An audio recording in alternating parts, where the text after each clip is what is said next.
Everyone hits a bump in the road. What do you do with it? Be inspired as we explore the ways people experience, navigate, and manage the ups and downs and twists and turns in this road trip called life.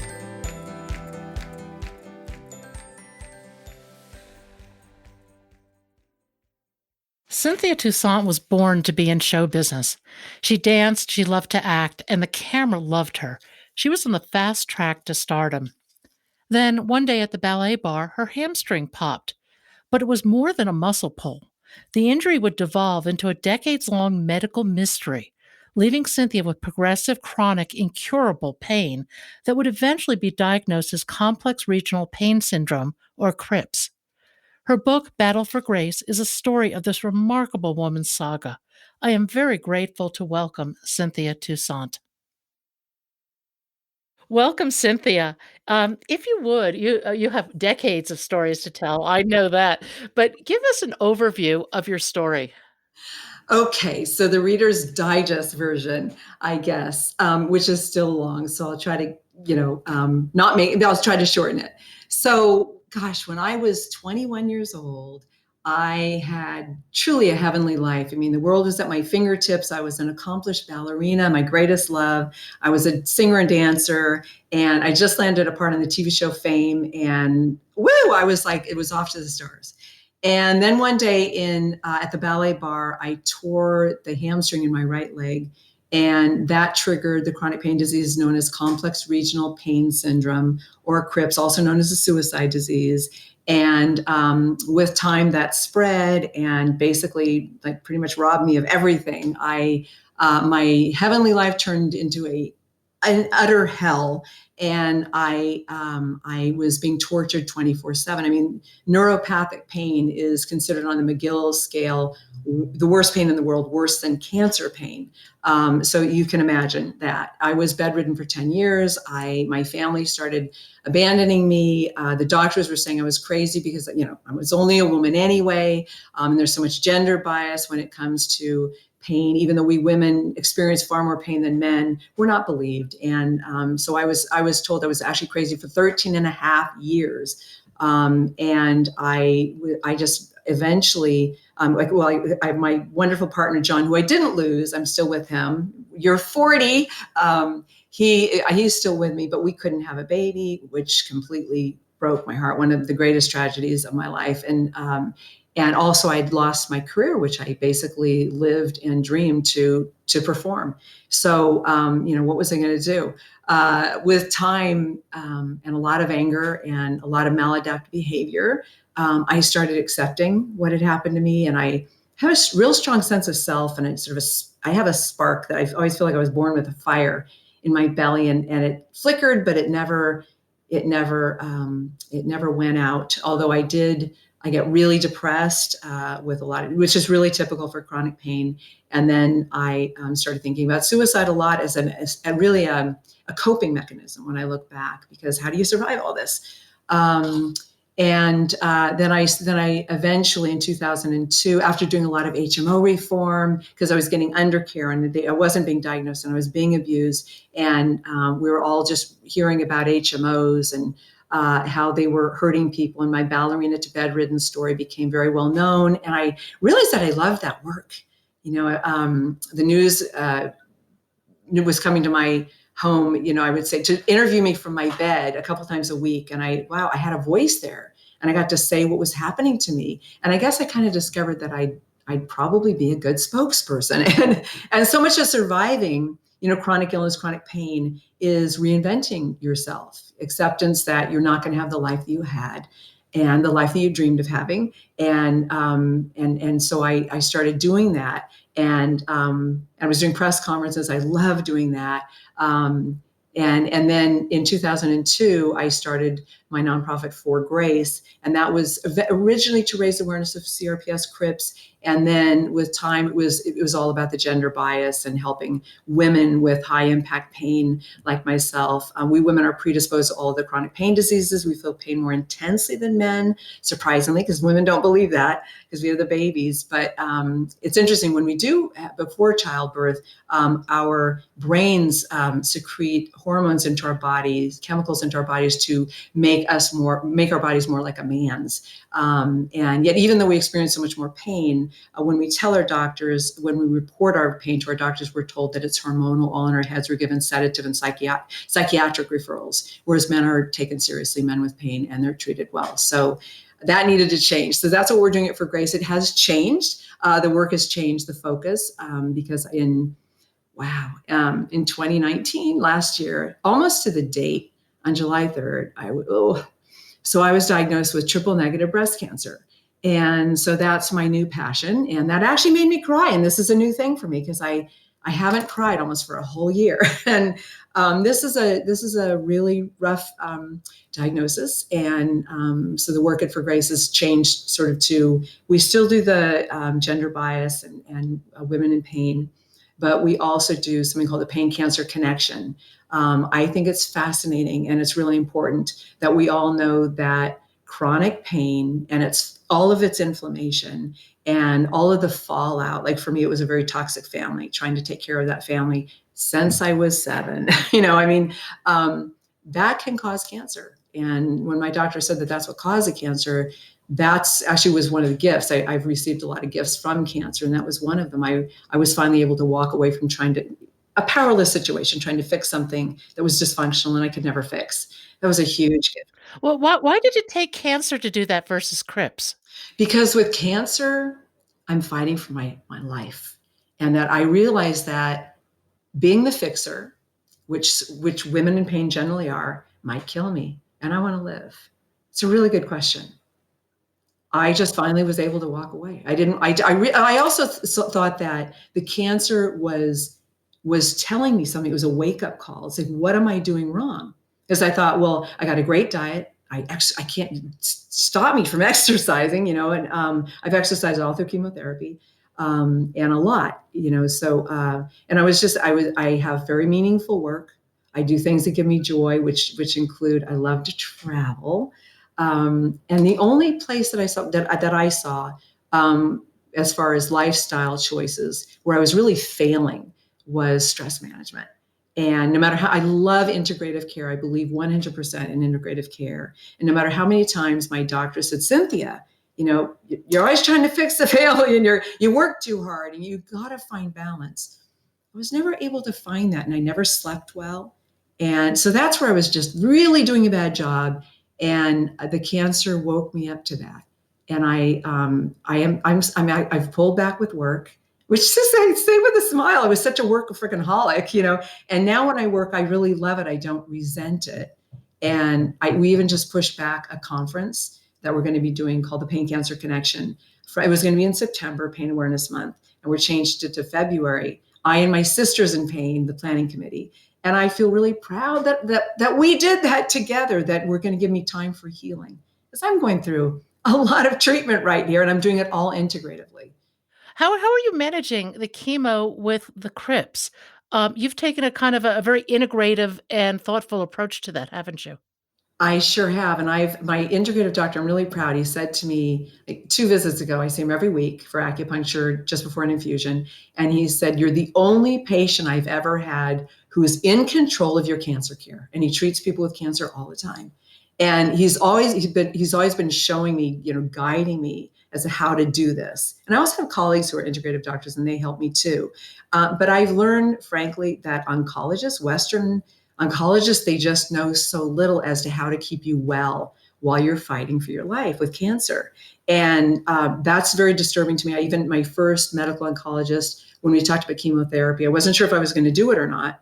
And it's so fear-based. She kept telling me, cancer is growing. Your cancer, every day you're waiting and making this decision, it's growing, which actually wasn't true. I'm very aware of my body. And when we finally did the MRI, my cancer had shrunk. And that was in 6 months, which is pretty amazing. I feel like my body's working with me. But she'll look at me and just like, I don't know how you're doing so well. And I keep saying integrated. But she is working with me in that we're doing a lower, slower dosing. And I get the same amount of the medication, but I just do it more slowly. I take breaks when my body feels like I can't do an infusion. I'm not taking Neulasta, that wicked drug that gives you bone pain. I mean, I know that it raises your blood count, but I'm just too set up for pain. I'm wired for pain. And I do, as I mentioned, I take supplements. I didn't mention that, but I do acupuncture before every infusion. And I actually, Pat, with a couple of exceptions, have had no increased pain with my chemotherapy until last week, infusion number 17. Suddenly, the neuropathy that I've been feeling turned into severe pain in my hands. It's kind of an old injury that's come back, and it's bilateral. And so I'm really having a hard time this week because it's real hard to type. Is acupuncture helping with that at all? Yes, and my acupuncturist said come in, today actually, and I just don't have time today, and which is, I guess I had too much to do. Don't tell anybody. It's just today, but I'll be going tomorrow to do acupuncture and taking a week off again, and even considering not doing number 18, but I'd like to do number 18. So. No, I had remarkable results with acupuncture. And again, my doctor dissed me over it totally. As a matter of fact, I had horrific side effects from one of the drugs, potentially life-threatening side effects, and then less life-threatening side effects like head-to-toe hives, joint pain, pain just throughout my whole body. It was terrible. I mean, I would get in the shower and scream, trying to just Wow. open my hand. And I have Right. a high Oh, man. pain threshold. Things don't really I just go right through anything. But, anyway, my oncologist wanted Wow. to put me on, steroids, and Oh, it was that's the worst thing. I'm yeah, it was sorry. It's just, potentially long term because this is part of all the chemo and potentially maintenance drugs, and I said right. no, and I went to see an acupuncturist, and I went through intensive acupuncture for about a month. All my symptoms went away. That is an amazing story. See that, I mean, acupuncture works. I mean, studies keep saying, I mean, that it works. I sometimes I think it's placebo, and great if it Who is. cares if it wo who I cares if it mean, but I actually was just talking to an integrative doctor who I love, and he said it's actually not placebo. Because most things he says are, I mean, he was telling me that 20% of what brings us to wellness is actually medicine, and 80% is what we do. You And know, I agree with them. I call it our matrix. And I look at our matrix as all the things that go into our lives is what we think, who we hang out with, what we yeah, do, what we eat. Are we connected? Are we spiritually connected? How do we define that social connection that is just essential for all of us? And right. I think that in the US particularly, we don't have a very healthy matrix. And I honestly believe that is part of our fundamental problem why we have 40% of us have a cancer diagnosis. Isn't that interesting? And yet we don't take care of ourselves in the United States. And then when we get sick, we decide that the doctors are supposed to fix us with their procedures and surgeries and drugs. And then we go right back to that really unhealthy lifestyle. It's really, if you think about it, it's like mental illness. We're crazy. Oh, it We're is. We're actually doing the crazy. same. We're just slamming into that brick wall again and again, and Right. nothing changes. And I get really frustrated when I hear the message of, oh, it doesn't matter your diet, exercise, it's not going to help you. I mean, with cancer, I hear that it's not going to help you. It's wrong. I just keep hearing, how are you doing so well? Nobody after whatever 15, 16, 17 infusions still has your energy, is still swimming almost a mile. And doing ballet Pilates every 6 days a week. I keep hearing that what I'm doing is impossible. And another thing that I do self-care is so important. Meditation. I meditated before the show. Gosh, meditation is so amazing. That's another way to sort of slow ourselves down and live in the moment. And gratitude. I practice so much gratitude when I meditate. And that's something also that since cancer, that was sort of a wake up call too.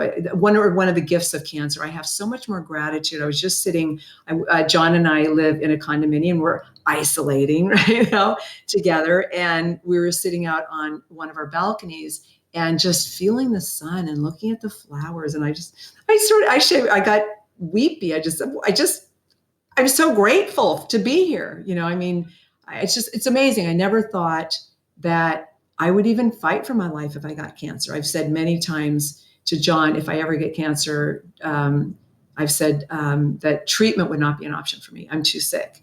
And I'm amazed. I was very deliberate with my choices. I did it very carefully. I did it the way I wanted to do it. I am in control, and I've always been in control. But what a gift to find out that my life is not only worth fighting for, but it's worth. This is really hard treatment, Pat, and Yeah, I it's hear worth you. it. It's worth it. Absolutely. I would probably do it again too. Don't No, tell anybody I said that. no, Okay. I think a lot of people going through cancer hit that Mhm. point where they pause and they start to notice the world around them. You know, just the beauty of a flower, or of not to sound so corny, but a No, but butterfly it's or true. whatever. And these are things that normally you just scoot right by and it's just part of the background. And all of a sudden, cancer slows everything down and your appreciation and gratitude soars. I love that your appreciation and gratitude soars. Wow, I was just outside feeling the same way. It's like I was telling John because he still doesn't really understand it with cancer. I realize how, and this is corny too, how brief our lives are, and it just brings it home that wow, we're here for a very short period of time, and I want to enjoy the time that I have here. And I just said to him, it's like I take the time to smell the roses. So how Yeah. corny is that? But it's true.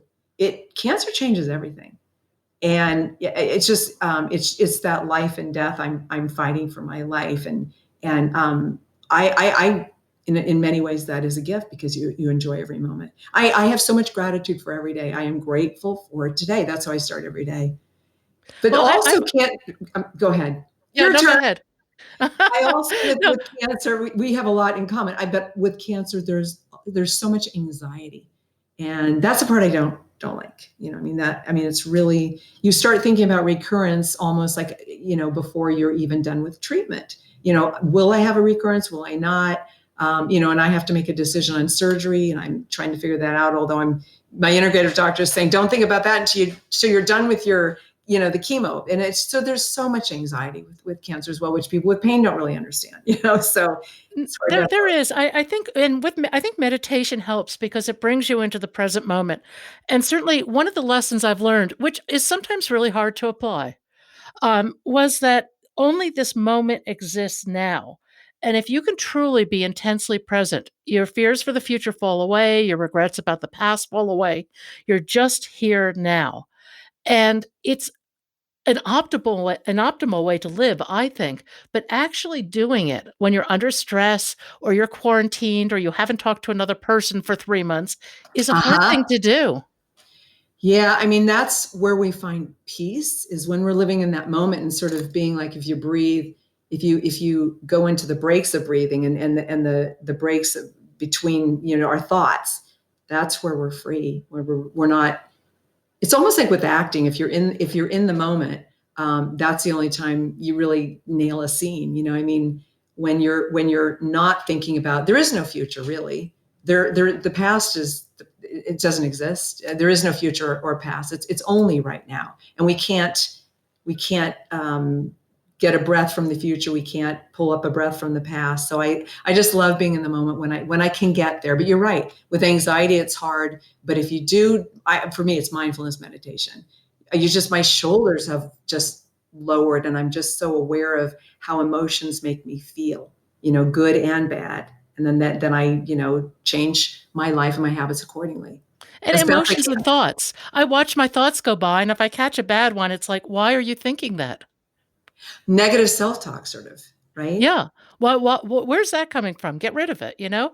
But once you learn to slow down enough to watch your thoughts, then you can start to decide which thoughts you want.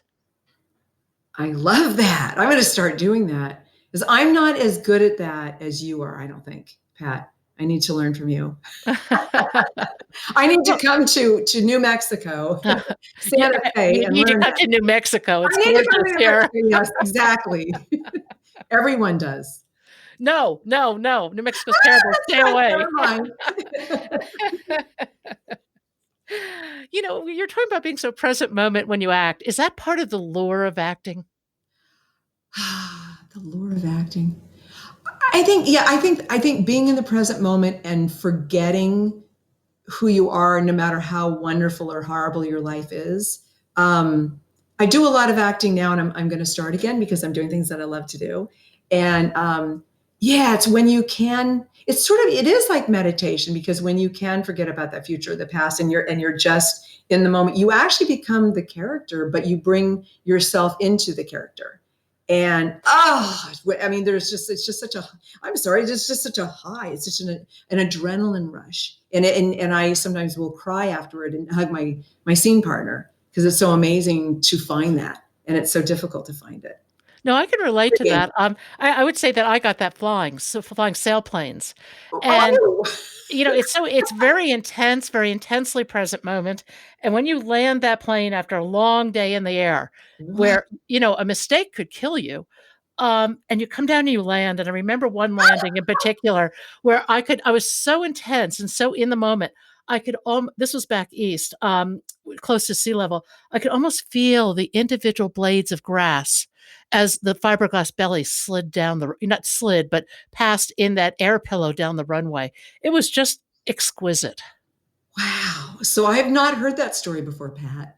Oh, I have lots of flying stories. I don't usually tell them. Wow. So yeah, I have a friend who's been through cancer, and he said that chemo was so scary that he had to do something scarier, or try, look for something when he was done, a number 16, and he jumped off of a building, bungee jumping. Oh my gosh. That's crazy. I'm going to skip the bungee jumping. But don't you think that once you face this fear of dying, all of a sudden a lot of fears fall away, and I think curiosity can open. Your world opens. I agree. I am so much less afraid than I used to be. And people look at me like, you have, I recently, somebody just said this to me, you have the worst diagnosis there is. I mean, this is what every woman doesn't want to hear. I don't remember exactly how she said it, but I'm like, okay, wow. I mean, I just don't feel that fear. And people are surprised by how calm I am and how in control I am. And I think I laugh actually so much these days. And I don't know, I have so much joy in my life. It's not the worst. I don't know what the worst diagnosis is. I might have it. I don't know. But it's so much what you do with it, isn't it? Oh, I think so. This is something I say often, but I truly believe that cancer can be a portal into a more meaningful and conscious life. You have to be willing to step through it. It is not easy. It is going to test you in a million ways. It's going to test your assumptions, your relationships, Mhm. everything in your life. Right. But you can come out the other end, I think, in a much better place. I think that's where I'm headed. And I just found out I have a clinical complete response. So I'm doing really well. And I think a lot of that is the way I'm facing it and taking it on, the way I did with pain. I'm doing cancer actually much better, because no maladaptive behaviors. And I'm being very authentic. People say be positive. Oh, cancer, be positive. And finally I asked a colleague, so how important is this be positive thing? And he laughed a little bit, and he said, be authentic. And he said, if I had your diagnosis right now, I'd be mad as hell at the world, but it's like, let ourselves grieve, let ourselves go to bed, cry, whatever we need to do, and then get up and not even face the day, but welcome the day and see how gorgeous this day is, and how gorgeous it is, and how gorgeous it is that we're here, in this day, making it so beautiful, and being part of the gorgeousness, if I can make up my own words. No, I totally agree. And it's unfortunate that it takes cancer for us to see this sometimes.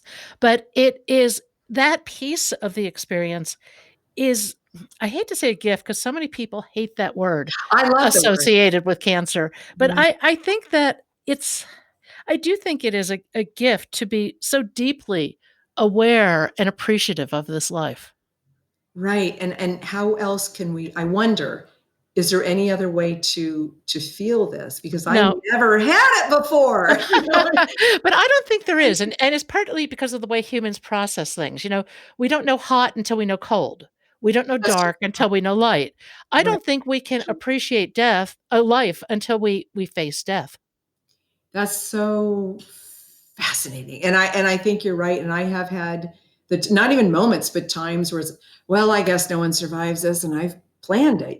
Where do I want to die? Who do I want to be with me? I mean, and then it's not. I mean, how scary can it be after that? I mean, we not last time I checked, none of us get out of this life alive. I say that. Oh, I say that all the time. And one of the things that I find fascinating, particularly in these cancer circles, are some of the stories of NEDs, Death NDEs, experience. near death experiences. Right. I interviewed David McGinley for Cancer Book Club recently. If you haven't Cool. read his book, you need to read it. It's just Okay. amazing. I'll shoot the details over to you. Okay. Um, Thank you. but he and other people, Nita Morjami is one of them. Eben Alexander wrote a book. He didn't have cancer, but he had a severe head trauma. And all of them point to the fact that we see such a small piece of the world. We're not capable as humans of seeing this broader, bigger world. And they all point to a sense of intense peace and happiness Right. in their experiences. I love that. I don't think I've had a near death experience, but No, I've I haven't heard, I mean, either. I don't think so. But I don't know, is cancer a near death experience? It's not, but yet we face our mortality. But You I know, think that the thing that's interesting, you were talking about peace and finding peace and everything. They found that intent, they experientially had that intense peace in their NDE. And I find that so interesting. I do too. And anybody who's had an NDE is fascinating to me. I mean, everyone I've met, and I knew somebody who did just pass recently, and that had happened to him twice. And it was very much what you were talking about. And I could never question him enough because I was so fascinated with the beauty that he saw. And there was a reason that he came back.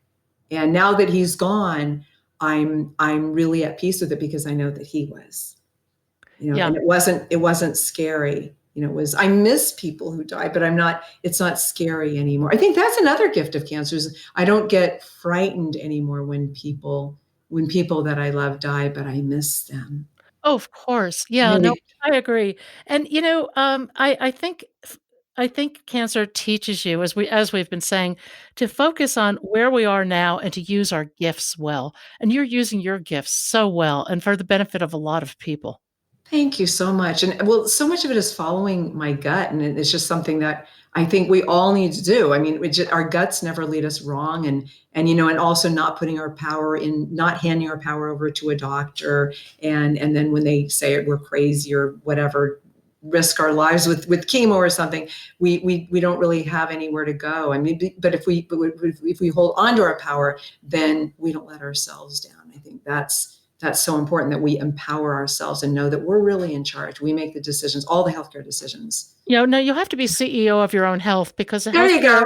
the healthcare system is inherently it tends to victimize people. I don't think healthcare professionals mean to do it, but it's the way the system is set up. You're another cog in the wheel. You're not an individual. You always get standard of care. There's nothing else. And it's kind of the medical establishment knows all, just do what you're told. That's the Exactly. antithesis of empowerment, and you need to be empowered.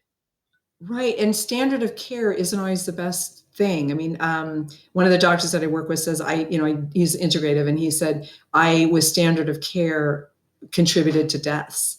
So you have to think outside the box. And with CRIPS and cancer, I'm not, nobody's really, we're all unique cases, right? Nobody's just a Yes. standard case, but I'm really unusually different in that I'm just out of the box because I am set up to have this horrific pain.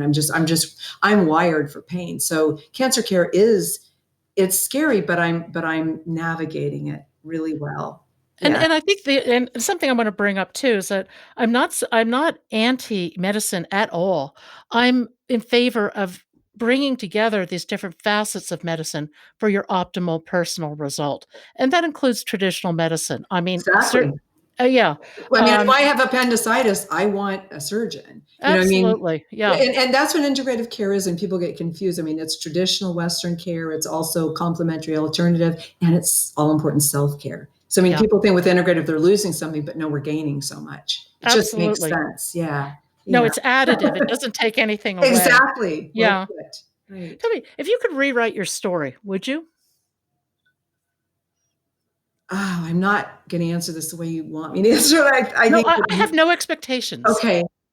Yeah, yes. Yes, I would rewrite my story. I would not have gotten ill, because then I would have lived the life that I wanted, um, and I would have been in show business my whole life. I would have had children. I just wouldn't have been isolated for, like, how many decades. But I would also rewrite it in the way, because this is my book, right? Where I get to keep all of the wisdom and compassion and need to help other people not suffer the way I did. So that's the way I would rewrite my story. I get to live the life, I get to live the life I wanted, but I'm going to help people just the same. And I'm going to have the wisdom that I have now. So is that possible? I don't Well, no, know. I like that, because I mean, I personally found your book heartbreaking in that you had everything. I mean, Yeah. everything Yeah. coming together, and to see Yeah. it fall apart like that, and not just once or twice, but again and again and again, as you just kept trying to Yeah. overcome it all. It Yeah. was it really was heartbreaking. And Yes. but So much suffering. the ending, I'm not going to tell anybody what the ending, but the ending is wonderful. The Thank you. ending is absolutely drop dead terrific. So that was what I was supposed to say with rewriting it. And I got to say, the cancer was another boulder for my rock garden. And it's kind of gotten to the point where I think that it would be nice to have an easier life, but I accept my life, and clearly I love my life. And I am the lucky one. So. What advice would you give to others facing a bump in the road?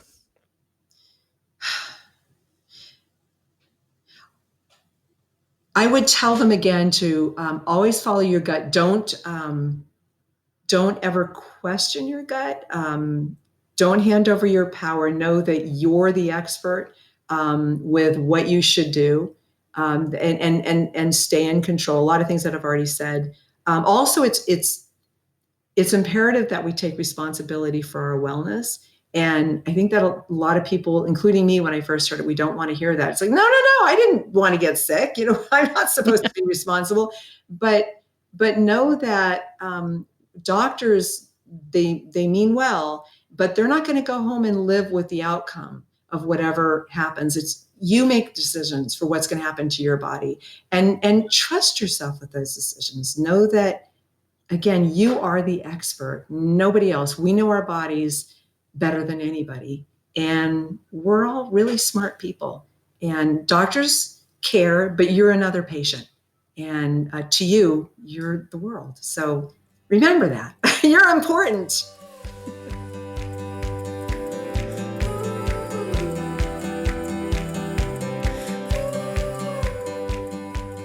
Thank you for joining us today. I hope you found something in today's podcast that inspires you along your own life path, because sometimes a bump in the road is actually a portal into a more conscious and meaningful life. Bump in the Road is a production of Cancer Road Trip. Subscribe to the podcast, follow us on social media at Cancer Road Trip, and you can learn more at www.cancerroadtrip.com. Until next time, be safe and be well.